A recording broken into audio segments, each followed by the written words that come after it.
Have you ever looked at a merchant statement and thought, how in the world did a $100 sale turn into $97.67 in my account?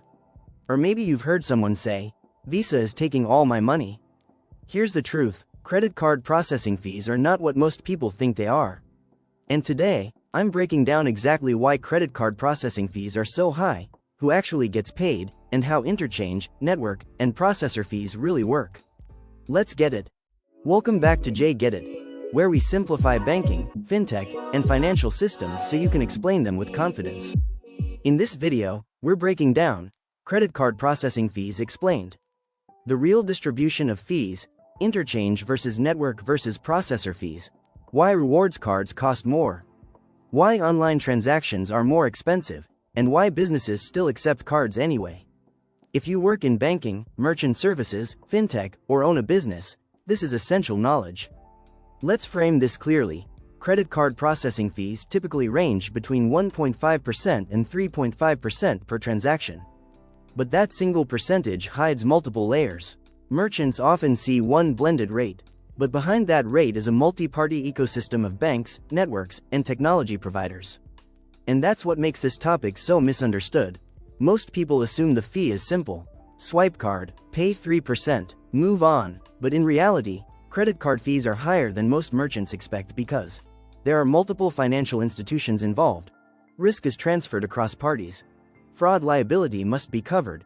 Infrastructure costs billions to maintain. Processing fees aren't random. They're structured. This slide highlights the major misconception that Visa or MasterCard keeps the entire fee. This is not true. In fact, the largest portion of the processing fee usually goes to the issuing bank, the bank that gave the customer their credit card. Let me say that again. Visa does not keep interchange. The issuing bank does. That changes the entire conversation. There are three core components. 1. Interchange fees, paid to the issuing bank. 2. Network fees, paid to Visa, MasterCard, etc. 3. Processor fees, paid to the payment processor. Each fee exists for a different reason, and interchange is usually the largest. Interchange fees compensate the issuing bank for credit risk, fraud risk, account servicing, rewards programs. When a customer swipes a credit card, the issuing bank is essentially fronting the money. They're taking risk. If fraud happens, if the cardholder doesn't pay, that bank absorbs potential loss. That risk has a cost. That cost is interchange. Interchange rates are not flat. They vary based on transaction type. Card-present transactions are lower risk. Card-not-present transactions, online, are higher risk. More risk equals higher interchange. Card rewards. Premium rewards cards have higher interchange. Why? Because points and cashback have to be funded somewhere. Merchant category code. Certain industries are considered higher risk. That affects rate structure. So when someone asks, why are my rates higher than my neighbors? The answer usually lies in these variables. Now let's talk about card networks. Network fees pay for transaction routing, global payment infrastructure, cybersecurity investments, operational reliability. Visa and MasterCard maintain one of the most sophisticated payment systems in the world. They invest billions in uptime, fraud detection, compliance, and cross-border capability. Network fees are smaller than interchange, but they're critical. Processors are the technology layer. They connect merchant, acquirer, network, issuer. Processor fees pay for connectivity, reporting dashboards, fraud monitoring tools, customer support, terminal software, and this is where pricing models come into play. Flat rate pricing, tiered pricing, interchange plus pricing. Interchange plus is the most transparent. Flat rate is the most predictable. Tiered can be the most confusing. Understanding pricing models is essential for merchant education. This slide highlights a total processing cost of $2.33 on a $100 transaction. Let's break that down.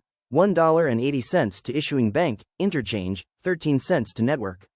40 cents to processor. Total equals $2.33. Now you can explain this clearly. That's powerful.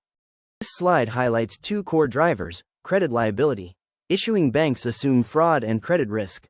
That risk is not theoretical. It's real. Chargebacks happen. Fraud happens. Defaults happen. Infrastructure investment. Card networks maintain global infrastructure. Without it, electronic commerce collapses. Fees support reliability. Reliability builds trust. Trust drives commerce. Despite fees, merchants accept cards because average transaction size increases, convenience drives more purchases, online capability increases revenue, recurring billing becomes possible. The cost of not accepting cards? Lost sales. And for most businesses, the revenue gain outweighs the processing fee. Let's answer the top two. Why are rewards cards more expensive? Because Interchange funds those reward programs. Premium cards equals premium interchange. Why are online transactions more expensive? Higher fraud exposure. Card not present transactions statistically carry more risk. Risk always gets priced in. Understanding credit card fees allows professionals to educate merchants, improve transparency, build trust, speak confidently about payment economics. When you understand interchange versus network versus processor fees, you stop repeating myths. And you start explaining reality. If this breakdown helped you understand credit card processing fees better, hit like. Subscribe to Jay Get It. Drop a comment below and tell me your role, banker, merchant, fintech professional, and comment, pricing models, if you want the next deep dive. Credit card fees are not random. They are structured, they reflect risk, they fund infrastructure, they support innovation, and once you understand the breakdown, you can explain it with clarity and confidence. That's what Jay Get It is all about. I'll see you in the next one. Disclaimer: this content is for educational purposes only and is not financial, legal, or investment advice. Please consult a qualified professional before making any financial decisions.